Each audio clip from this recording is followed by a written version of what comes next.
जय भीम नमो बुद्धाय मित्रांनो, ag collection मध्ये तुमचं पुन्हा एकदा स्वागत आहे।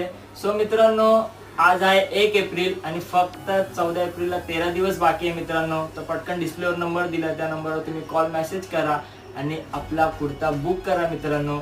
आपल्याकडे 10 वर्षावरील सर्व मुलांचे कुर्ते अवेलेबल आहेत, ते डबल एक्सेल पर्यंत मित्रांनो। आणि जे मंडळांना ऑर्डर द्यायची असेल तर मिनिमम 20 पीसची ऑर्डर आपण स्वीकारतो। ऑर्डर फक्त 9 तारखेपर्यंत स्वीकारली जाणार, त्यानंतर सिंगल पीस पण घ्यायचा असेल तर तुम्ही शॉपवर व्हिजिट करू शकता। तर मित्रांनो, पटापट जाऊन तुम्ही ऑर्डर बुक करा आणि ज्यांना क्वांटिटी मध्ये पाहिजे असेल त्यांच्यासाठी 85 ची शॉल आपल्याकडनं फ्री फ्री फ्री मध्ये। तर वाट कसली बघताय, डिस्प्लेवर नंबर दिलाय, त्या नंबरवर कॉल मेसेज करा आणि आपली ऑर्डर घर बसल्या मागवा मित्रांनो। जय भीम। चौकामध्ये दाखवा काय असतो जयंतीचा सोहळा, चौकामध्ये दाखवा काय असतो